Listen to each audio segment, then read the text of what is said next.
Hi all, welcome to our YouTube channel English Folio. Today we are discussing about William Shakespeare's early comedy Two Gentlemen of Verona.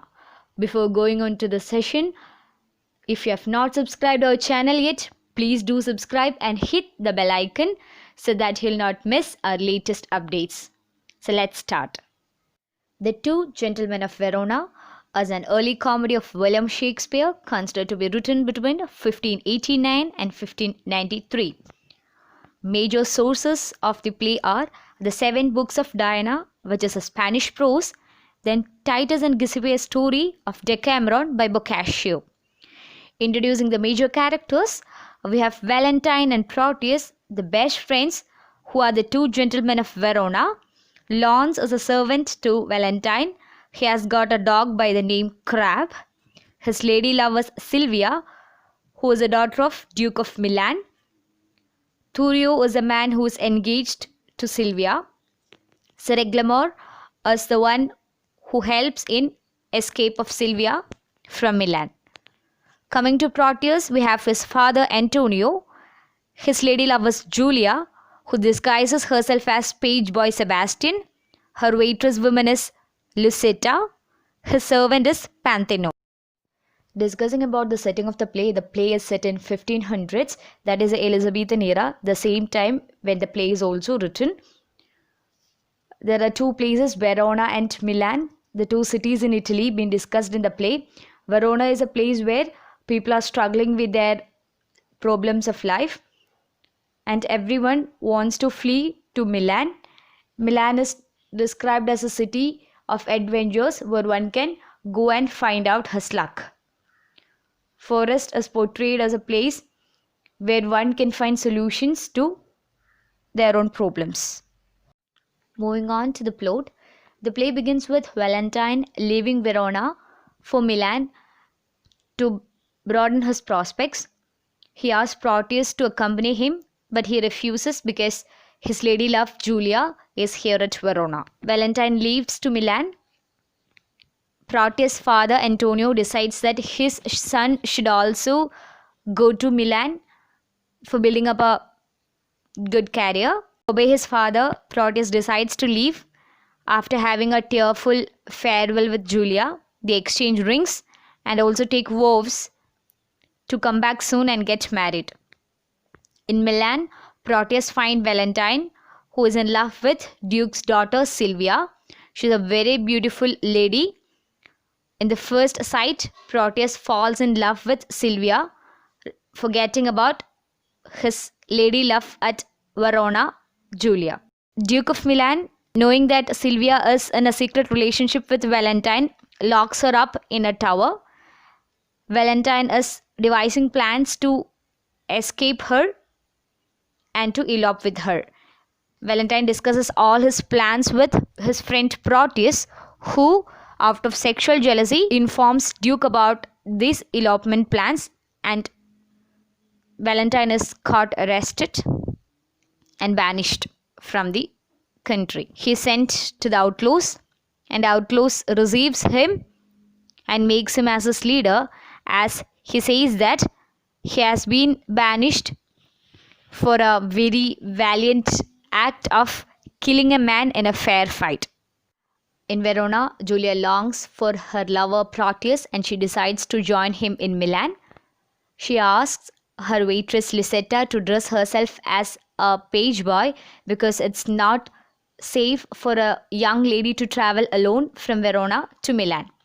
It's for the first time in the Shakespearean play that a female character is being disguised as a male one. She dresses herself as Sebastian, a page boy, and reaches Milan.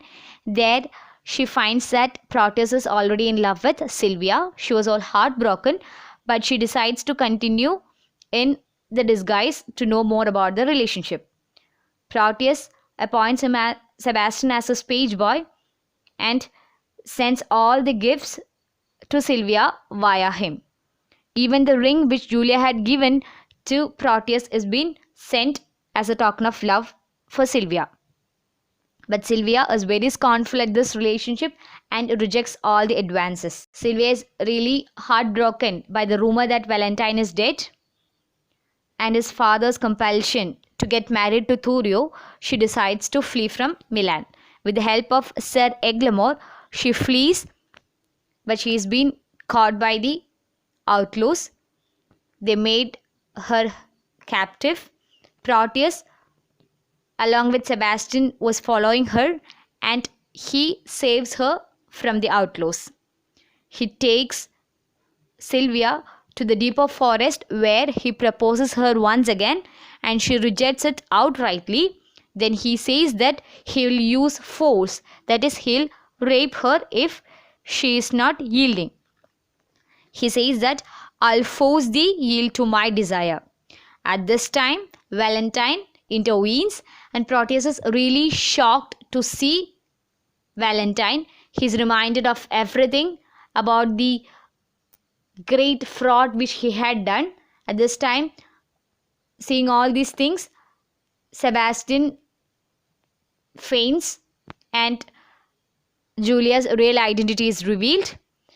Proteus curses himself because he is reminded of Julia, their love, his promise. He curses himself and he says that he hates himself so much, and he is really repenting for the great sin which he had committed. Valentine, out of his friendship, out of his friend's genuine repentance, he says that he is ready to give Sylvia to Proteus. He says that all that was mine in Sylvia I give thee. This is a very ambiguous statement. It's left to several discussions, especially in the framework of feminist criticism.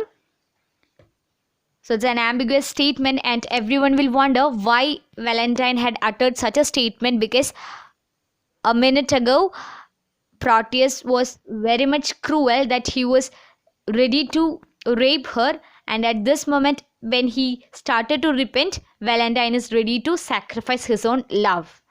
Maybe because he values friendship more than his love. At this time, Duke and Thurio, they are caught as captives by the outlaws, and they bring in them. Seeing Sylvia, Thurio claims that it is his fiancée, and Valentine threatens him. Hearing the threatening words of Valentine, he renounces, and Duke is really disgusted that Thurio was such a coward and it was his wrong selection for his daughter, and is really moved by the valiant act of Valentine. So the two couples are happy united, and the Duke proclaims that all the outlaws can return to Milan. So this is how the play ends, with a happy ending. Talking about the major themes, the entire play revolves around male friendship and love, and male friendship is placed higher to the love. Other themes are infidelity, sexual jealousy, that of Proteus, then foolish behavior of people in love. Going on to the important quotes, we have a quote from Valentine. The man that hath a tongue, I say, is no man, if with his tongue he cannot win a woman. Other is the strong statement from Proteus, I'll force thee yield to my desire. Again, an ambiguous statement from Valentine, all that was mine in Sylvia I give thee. Another is Julia's concept of love. They do not love that do not show their love. A mature comment about love from Duke of Milan is, love is like a child that longs for everything that he can come by. So these are the important quotes discussed in the play. Introducing the sources, we have relied on a Contemporary Encyclopedia on British Literature Volume 1 and web resources for making this video. Thank you all for watching this video, and stay tuned for our next update. Thank you.